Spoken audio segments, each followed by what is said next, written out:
Okay, talk about plants and stuff, will you? I'll try to do that while It's cold. you're taking care of other business. If we can get the microphone adjusted here and everything. Well, good morning, everybody. If you are interested in colors, you may have noticed that there's a color of the year. There is. Yes, there is. What, a state color of the year? No, it's just there's a company that picks a color of the year. Okay. The Pantone is the name of the company. Uh-huh. And they are in the color business. Okay. I think, among other things. But every year since, I don't know, for the last 20-some years, they've selected this color of the year. So what do they do with it? Well, it's supposed to be a theme. And then, of course, they're involved in all those color charts. You know, if you want to select, if you want to paint your room. Oh, okay. And you get the little color squares, right. so to match those up. So then they're trying to get flowers and stuff that match the color of the year? So this can be in anything. So it can be in design, you know, it can be indoors, outdoors, but then it also can apply to plants. Uh-huh. So if you see anybody picking, you know, if you know what that color is, then you can maybe start to see themes when you go to the store, whatever store.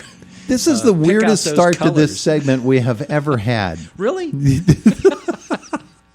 I mean, I wasn't even here for it, and it's weird. No. Okay, so there's these colors, and well, think about it from a marketing perspective. Okay. Or or a theme. Uh-huh. So if you're trying to make pillows or whatever, curtains, but if you can get manufacturers and people to think about different color themes, then you can build on that, and so even in the plant world. Those colors that might be a color, or they'll pick out those plants, and then that becomes a marketing tool for that particular plant or color for the year. So this year, it's a classic blue.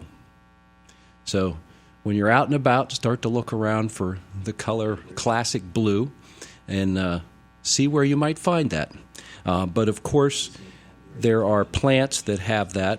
So even in I was looking through the list of All-America selection winners for the year.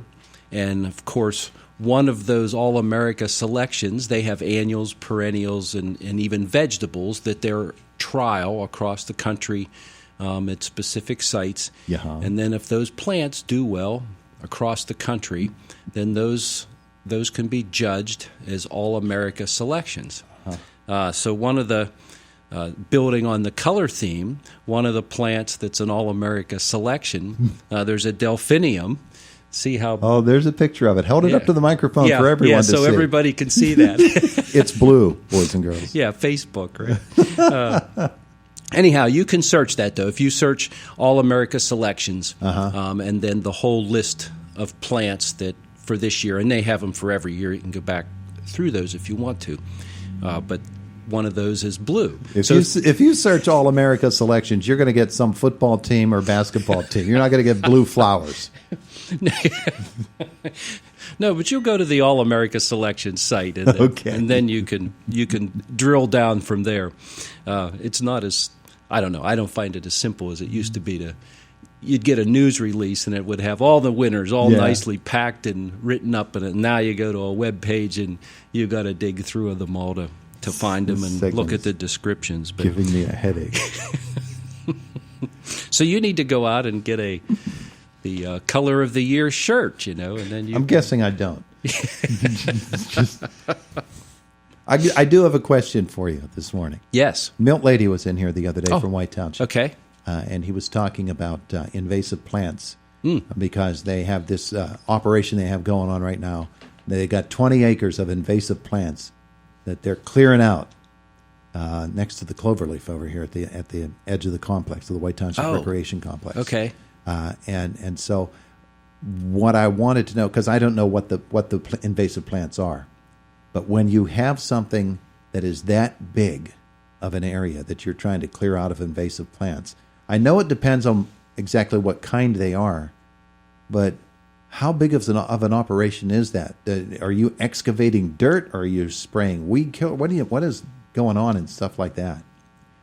Whether the plant is an annual plant that's growing from seed every year, or whether it's a perennial plant, or whether it gets into, of course, we have herbaceous perennials that are also invasive. Then we get into woody shrubs that are invasive, like honeysuckle is a good example of that we see strewn all over the place, especially at more towards the edges of woods, where you get enough light coming in, to the edge of the woods that those plants will grow.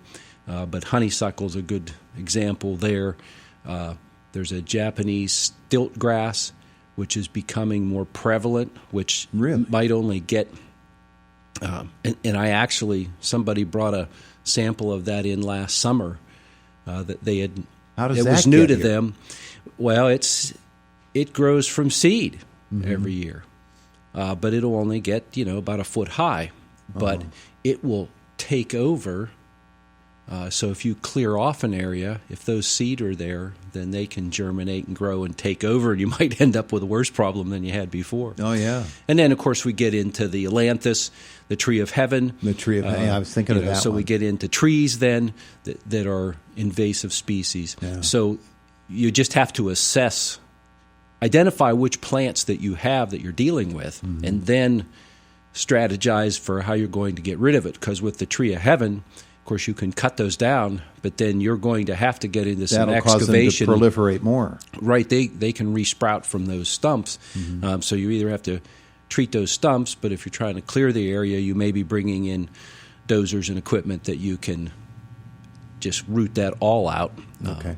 So what I wanted to then transition to was, within somebody's yard, something can be invasive that is perfectly acceptable somewhere else. True. And so you think about things that will take over your lawn, and when is going to be the right time to get rid of clover, for instance. Of course, the one that everybody thinks of is dandelion, Right. because within a month we're going to start seeing dandelion in our yards and things of that nature. Any of those broadleaf weeds that threaten to absolutely destroy a lawn and take them over. And Canada thistle, it's an invasive plant, but yet it's everywhere. And it's almost impossible to completely eradicate that because it's just embedded so many places and it has so many different ways to repropagate itself, especially you yank out the root system, you leave any fragments there, it's going to start a new plant. So it's the heart of winter now, but in a Yes. couple of weeks it's going to begin to transition into late winter. The lawns are dormant now. When is the time that we want to start attacking the problem areas in our lawns? Yeah, and again, the characteristics of the particular plant we're either trying to prevent or control will help dictate when we might start dealing with it. So those dandelions will grow one season over winter and then flower. They're more of a biennial plant, so they'll start to grow. They can overwinter. The top may die back, but the root system's still there, and then in the spring it'll resprout again, send up new leaves, then send up the flowering stalk. So even if we can keep it from flowering and making seed again, that can stop that cycle. Okay. So we can do that just through mowing, although a lot of times they'll be more prostrate. They'll send out They learn. that Don't dandelions learn what the depth is of your mower blade? mower, and they'll sneak right under it. Yeah.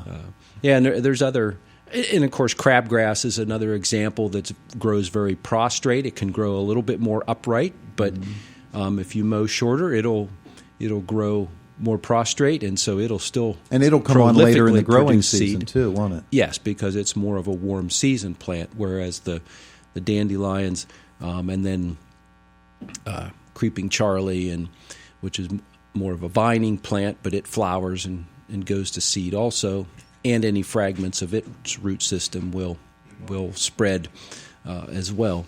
So, and in a yard, it's a little easier to, because you have the grass there. The grass is competition for weeds that may get in there. So if you have a good, healthy yard, and that's true of other plants, if you have good, healthy plants that are competitive, then they can outcompete those weedy plants that might be in there. And if you would grow or observe a dandelion that's just out in the open in the soil with no competition, and how large that plant can get versus the size of those dandelions in a yard, it's just night and day difference. Oh, yeah. So the grass is suppressing and competing with that plant, so it can't get as big or as vigorous. We got to get out of here. You have a call off the air. Oh, all right. It's the Very voice of good. Indiana County, WCCS.